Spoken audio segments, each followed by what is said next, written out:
Hey guys, and welcome back to another chapter of the series Melting, written and narrated by Stacey Holt. Once again, let me shout out the artwork in the thumbnail and video, Kicksledge, for allowing me to use their artwork. You can find the links to her artwork as well as the music in the video in the description box below. Also, I still have a scratchy throat, so just bear with me.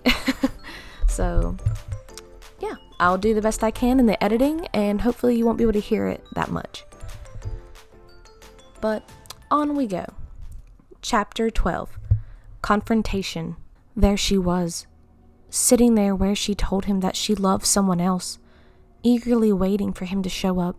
He had the plan to hear her out and give up his Miraculous due to guilt, shame, and overall, knowing that she would never love him for his superhero identity or his civilian self. He had tried both, and they both ended terribly. How could a girl so sweet, the everyday Ladybug, be the actual real Ladybug? How could a model kid that grew up confined and never allowed to do anything without permission be given such an important role such as the cat Miraculous? It was not his fate to stay as Cat Noir. She made an amazing Ladybug, and he knew she could do it on her own without him. He knew she would find someone more suitable for a partner than him. A partner that wouldn't betray her trust. Cat? She turned around and saw him staring at her with a gloom face, restrained with thoughts. How could he start? How could he talk to her calmly when all he wanted to do was collapse and cry? He wanted to apologize. He wanted her forgiveness. He wanted his partner. Ladybug stood up and walked over to him, close enough to see her eyes sparkle in the moonlit sky. He could see that she was worried. She also seemed to be holding some sort of guilt. He knew why she felt guilty. She had already explained it to him as Adrian.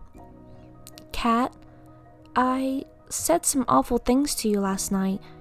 I'm sorry for saying those things to you, but I...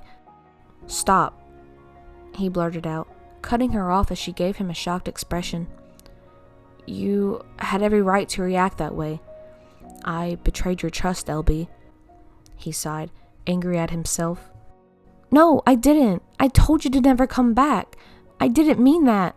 I like when you come over. I just was angry and hurt. You were going to tell me who you were.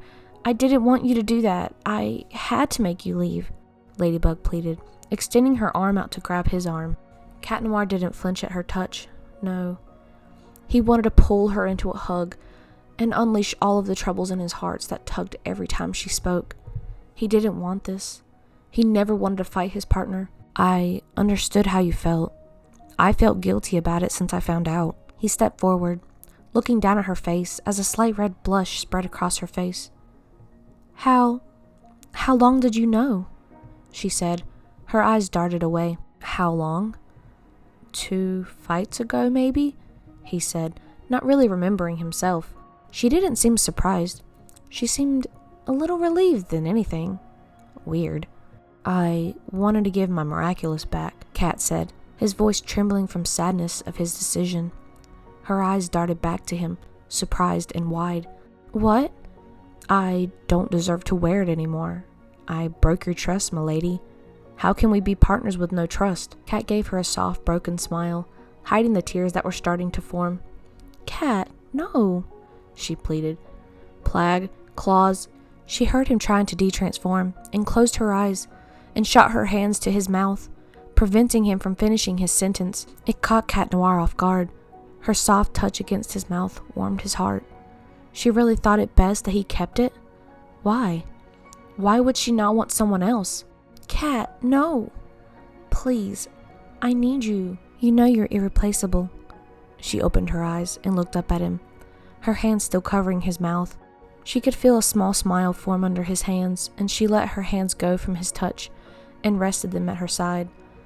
Thank you, milady, he smiled. Ladybug smiled, turning around to sit back in her original spot before he had arrived. Cat followed her and sat beside her, looking up at the moon and stars that surrounded them. They were quiet. She rested her head on his shoulder, and he relaxed, feeling better than he had in days. The guilt of knowing had lifted, though for some reason he felt it still not good enough. He wanted more. Was that selfish of him? His heart thumped faster as he looked down at her, her eyes closed, just enjoying the silence. Mari, She glanced up at him. Cat Noir shifted, causing her to lift her head and look at him. I need you to know. I know you in real life. You sit. Cat, I told you I don't want to know. You need to know. It's hurting me that I know who you are, and you don't know who I am. Cat pleaded, putting his hand on top of hers that rested on the concrete between them. Ladybug looked down at her hand and looked up to Cat, who was a lot closer to her face than she originally realized. Her face flushed red, almost matching the tone of her mask. Who are you? Ladybug finally asked in a quiet voice. Cat gave a soft smile.